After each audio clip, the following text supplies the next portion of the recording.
Paco had been wandering the streets in Spain for months. He had been trying to find a job, trying to find work, anything that could sustain him. He had left home after an argument with his father, and he really didn't even remember what the argument was about. He was desperate, though, desperate to reclaim his life, desperate to reconnect with his father and his family. At the same time, his father was desperate to find Paco. He had spent those same months wandering the streets looking for him, asking everyone if they had seen him. Finally, his father had gotten so desperate that he decided to enlist the help of the local newspaper, El Liberal. And he put a full page ad in the paper that said, Paco, meet me at the Hotel Montana on Tuesday at 12 noon. All is forgiven. I love you, Papa. Well, Paco is such a common name in Spain that when the father went to the Hotel Montana on Tuesday at noon, there were 800 young men named Paco waiting to reunite with their fathers, waiting for the forgiveness that they never thought was possible. This short story is from an essay called The Capital of the World by Ernest Hemingway. And it speaks to me of the power of the news, the power of love, and the power of forgiveness. It's February, so it's no surprise that we're talking about love, something so powerful that it can change the world. You've probably read in the news or heard about the Buddhist monks who walked across the country for peace. Just last week, they completed their walk in Washington, D.C. Well, those monks follow the teaching of the Dalai Lama, who said, be the change you want to see in the world. And we all have our own way of being that change, our own way of showing up as God, as peace, as love. And with all the craziness that's going on out there in the world today, it's really hard to know what is ours to do. Well, you know, those monks knew. They knew that if they just walked and they held space for peace, they could be peace. There are things that we can all do to support the changes we want to see in the world, and only we know what that doing might look like. But what this shows us is that the place to start is right here, right where we are, right in our own consciousness. In an interview once, the Dalai Lama was asked what it was like to be ousted from his own country. It was horrific, he said. It was challenging. It was a test of faith. But I never would have been exposed to the people I've met. I never would have been able to pray with people of so many different faiths. I never would have been able to live and love in so many different countries, have so many experiences, beautiful experiences, had that not happened. It made me see things in a new way. Like the astronauts who travel into space, he said, they don't see countries, they don't see borders, they don't see division. They see land masses, vast, beautiful oceans. They see magnificence. They see unity. They see wholeness. What I came to see is that there are people who pray to an inner God and people who pray to an outer God, and that it's all the same God, two sides of the same coin. Well, you know, my friends, we believe that too. It's right there in our Declaration of Principles. We believe that the innermost God and the outermost God are one God. Still, though, sometimes it's hard to look at all the crazy out there, to hear what's happening in the news and to see things that we don't understand, and to not see brokenness. If we look through a shattered lens, we will see a shattered world. But if we can catch ourselves, if we can notice that we're looking through a shattered lens, we can change the lens. We can try to see things differently. We can see unity and wholeness.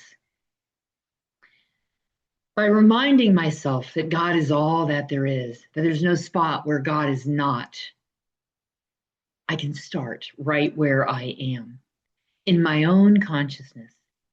I can start in the being, not the doing. There's so much happening out there in the world that it distracts us from being.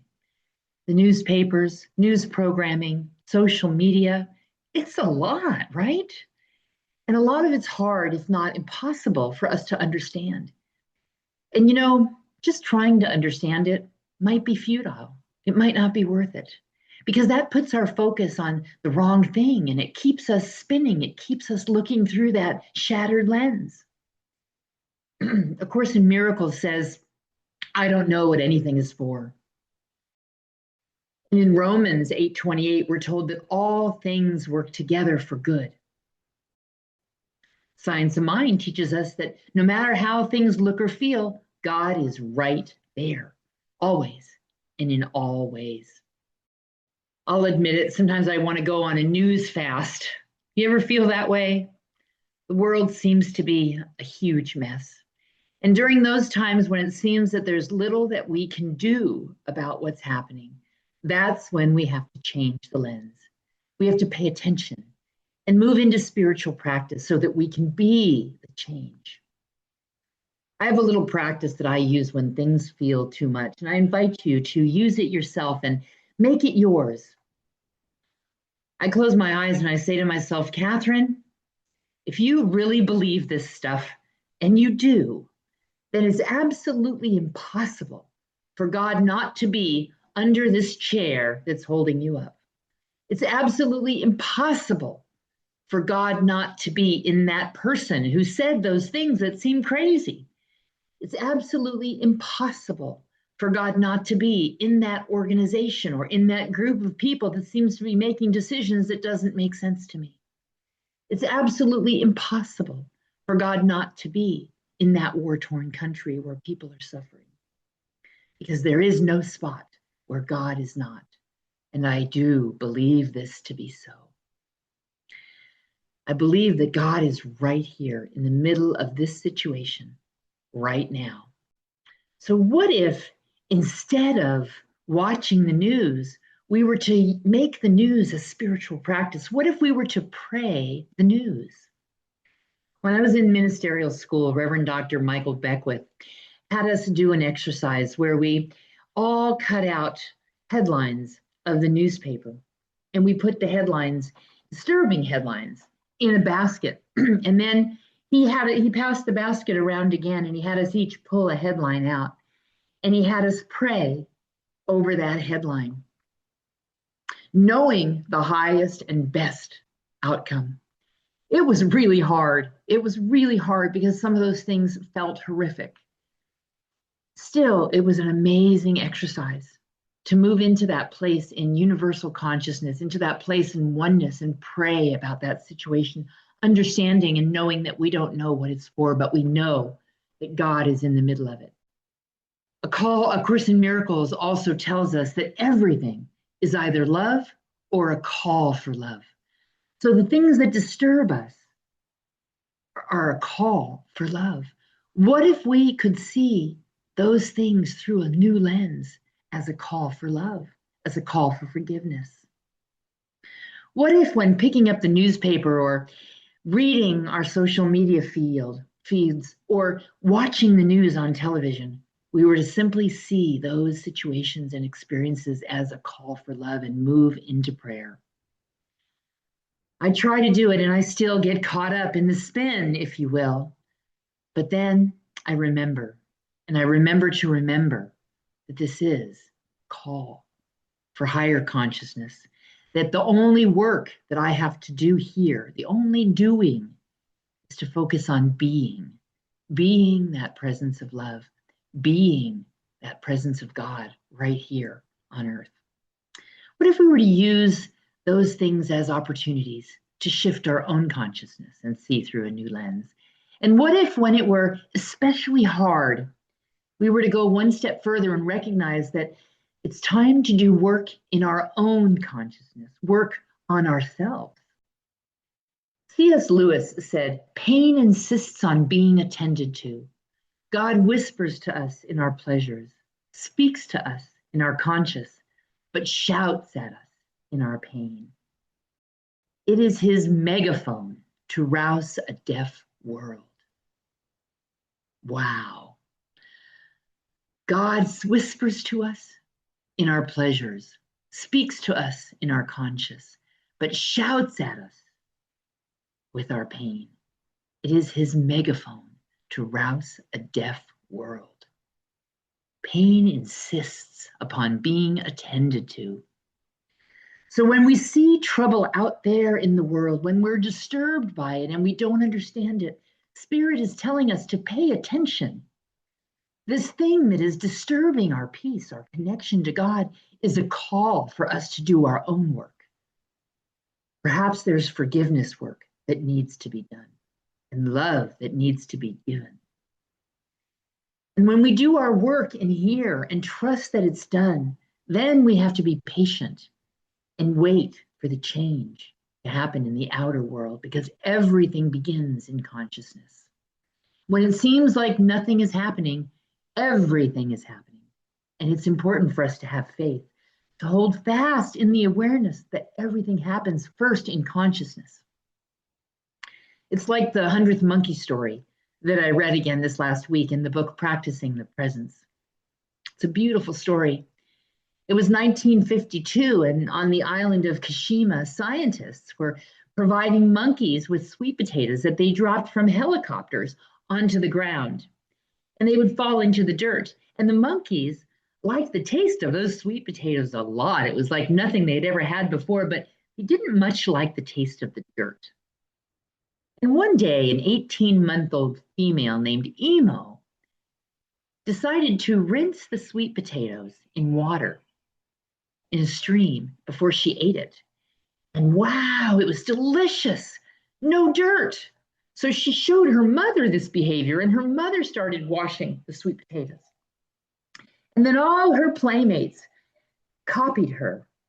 And they started washing their sweet potatoes in the stream. And some of those young juvenile monkeys showed their mothers and fathers how to wash the sweet potatoes in the water. And oh, how delicious those sweet potatoes tasted. So over the next 5 years, many, many, many monkeys on Kashima Island were washing their sweet potatoes, and the scientists were observing this. What they found was that only the adults who imitated their children or learned from their children were washing the sweet potatoes. The other adults who didn't imitate that behavior still ate the dirty sweet potatoes. And then something startling took place. In the autumn of 1958, a certain number of Kashima monkeys were washing their sweet potatoes. The exact number isn't known, but let's suppose that when the sun rose one morning on Kashima, there were 99 monkeys washing their sweet potatoes. And sometime that morning, one more imitated that behavior. And the number went to 100. Or 3,742 or 41,360, it doesn't matter, whatever the number was. But let's just suppose that that morning, when that 100th or whatever the number might be, monkey washed its sweet potatoes, something amazing happened. All of the monkeys, even the ones that didn't have that behavior before, started to wash the sweet potatoes that were being dropped from the helicopters onto the ground. All of the monkeys on Kashima were then washing their sweet potatoes. And then the scientists observed something even more fascinating. It was a breakthrough, an ideological breakthrough. The habit, the new behavior had jumped the sea.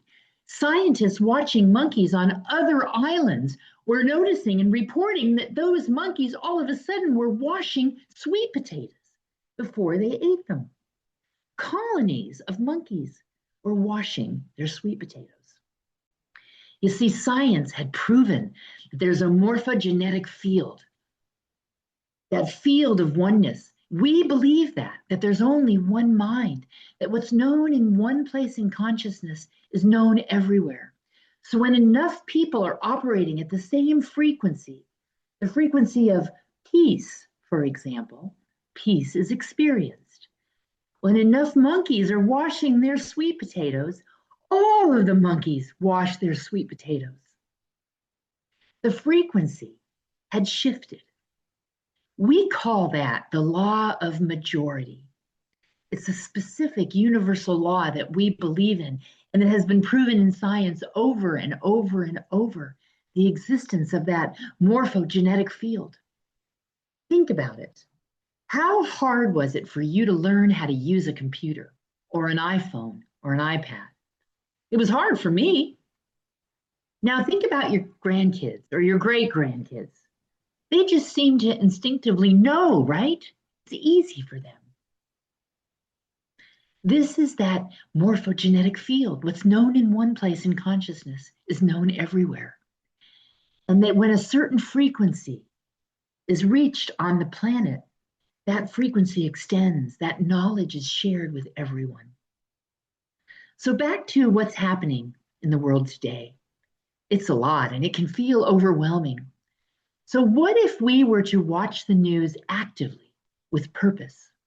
What if when reading or hearing the news, rather than letting it disturb our peace, we were to make it a spiritual practice, like studying sacred scripture, listening to sacred music, meditating, or prayer? That starts with being fully present with the experience. We can't pretend it's not happening. We can't bury our head in the sand, if you will. We have to be present with it and know that life is a mystery.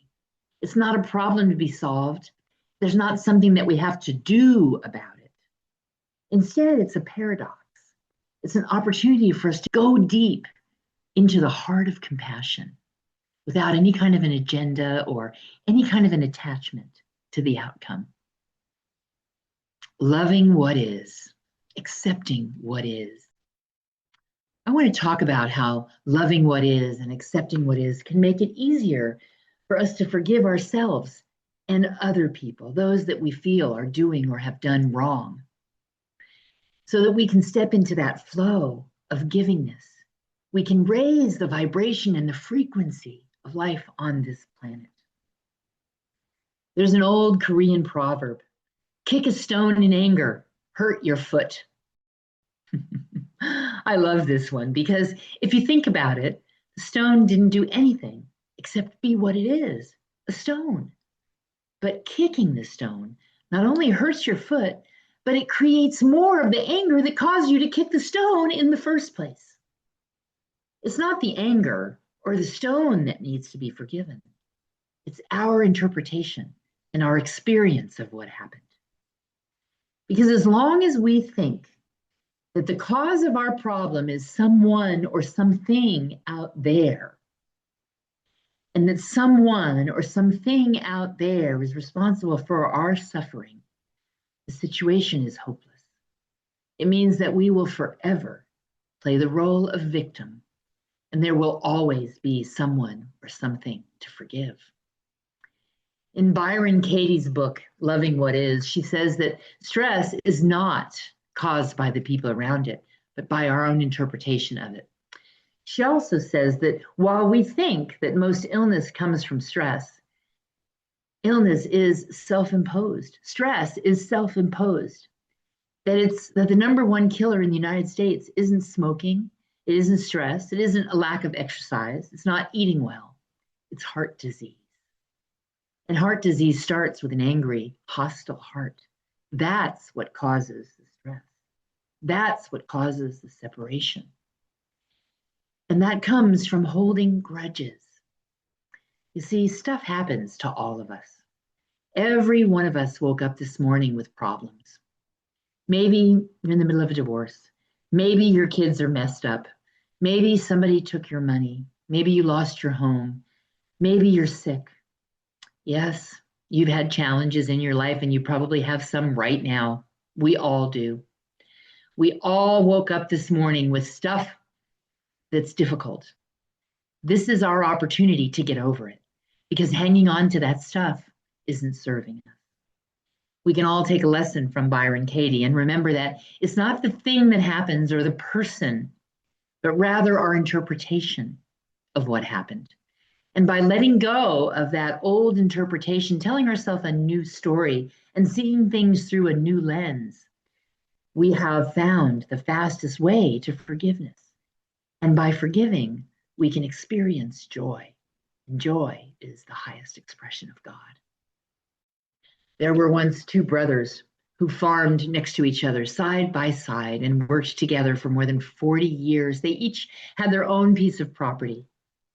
They shared machinery and they shared equipment. They shared labor. They shared seeds. And they took turns going into the market to sell their goods. They worked together beautifully, and their farms flourished and they prospered until one day when they had an argument and they stopped talking to each other and they stopped sharing machinery and equipment and labor and seeds.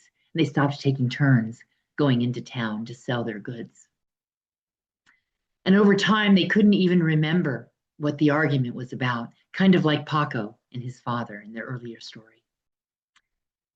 And one day, the older brother, Mark, woke up and he saw that there was a stream running between the two properties where the meadow used to be.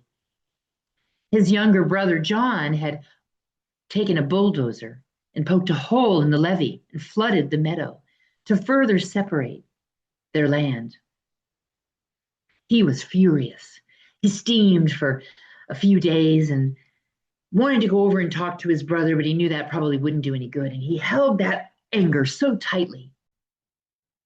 And one morning, there was a knock on his door, and he opened the door to find a man with a carpenter's bag. And the man said, "Sir, I'm looking for work. I wonder if there's something that I might be able to do for you for a day or two or three so that I can earn some money to continue my travels." And the older brother, Mark, said, "You know, there is something that you can do. You see that piece of property over there and that stream?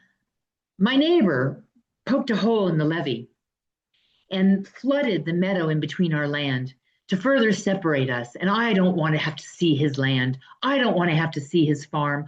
I don't want to have to see his house. And I certainly don't want to ever have to see him. So I wonder if you would build a fence for me. I've got a pile of wood right there next to the barn. It should be plenty. And I'd like that fence to be 10 feet tall because I don't want to be able to see him, his property, his farm, or his land. I don't want to see anything about him." Well, the carpenter said, "I can do that." And so he started to haul those pieces of wood and to go through that wood pile. And Mark had to go into town to sell his fruits and vegetables. And he came back late in the evening. And when he returned, he looked over and he saw that instead of a fence, the carpenter had built a bridge. And at the other side of the bridge, he saw his brother running across the bridge. And so Mark ran over to the bridge, and he too ran to the center of the bridge. And the two brothers, Mark and John, embraced. And in that moment, everything was forgiven. And they turned to look at the carpenter who was walking down the driveway. And they said, "Wait, wait, wait." The older brother said, "Sir, don't go. We have more work that you can do." And the carpenter turned around and said, "I must be on. I must be going. You see, I have many, many more bridges to build." When we let go of old interpretations and beliefs and we allow people and things and situations to be as they are, to accept them without judging them or trying to fix them or wanting to change them or doing anything, and we begin to practice being, we open ourselves up to a larger understanding of the world. We step into that higher vibration, that higher frequency, and there forgiveness of ourselves or of others becomes possible. Researchers at Erasmus University in the Netherlands conducted a study. They took a group of people and divided them and put them into two separate rooms. They asked one group of people to write for 10 minutes about being forgiven for something that they had done or that someone had done, something that someone had done to them. They had asked them to write about how it felt to forgive someone or to be forgiven. And they asked the second group to write about how it was to hold a grudge, to be angry with someone, and to not forgive. And after 10 minutes, they went back to both of those groups and they asked the people in the groups to jump as high as they could 5 times without bending their knees. And what they discovered was that the forgivers, those that forgave other people or were forgiven for something that they had done, jumped an average of 11.8 inches, almost a foot into the sky without bending their knees, while the grudge holders jumped less than 8 inches average. A huge, huge difference, and a startling illustration of how forgiveness can actually unburden us. Forgiveness can actually make us lighter. I think that the first step in forgiving is recognizing that we're not victims, that no one can do anything to us. And by knowing that, it can take the sting out of what we think happened, and it can begin to raise our frequency or our vibration. Because when we look at the world through a shattered lens, we see a shattered world. Byron Katie in Loving What Is also says, "When I argue with reality, I lose, but only 100% of the time." Oh, I love that.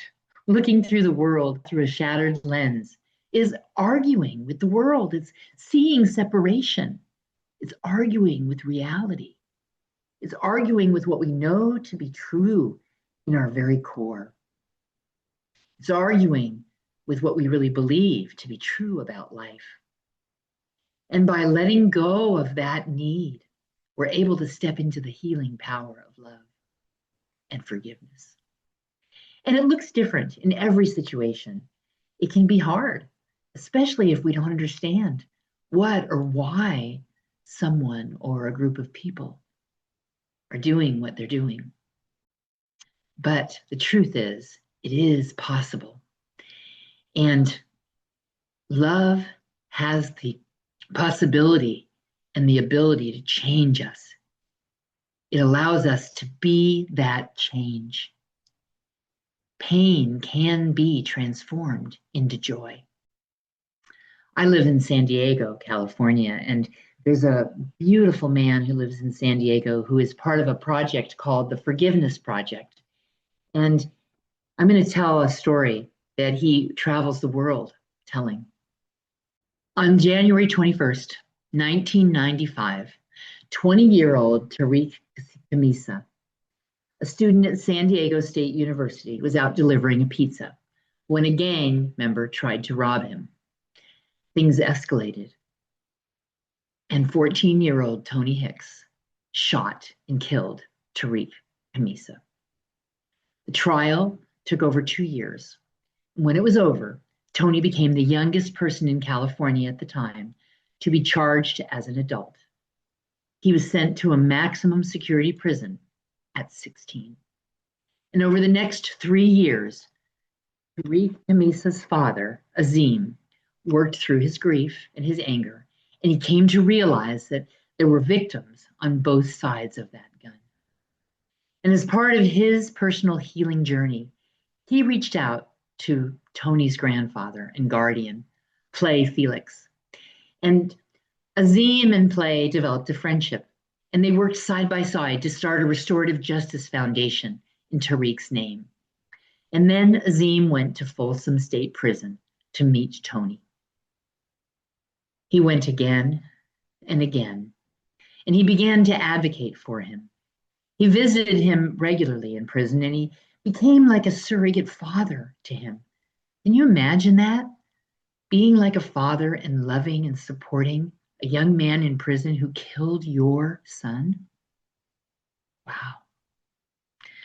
Well, in 2019, at the age of 39, Tony Hicks was released from prison.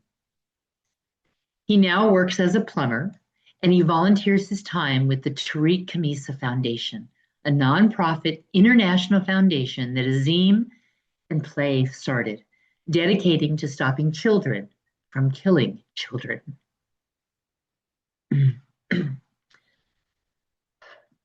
As hard as it is for us to see what appears to be injustice in the world, we have to decide what is ours to do. And while there are things that we can do, still, everything starts right here.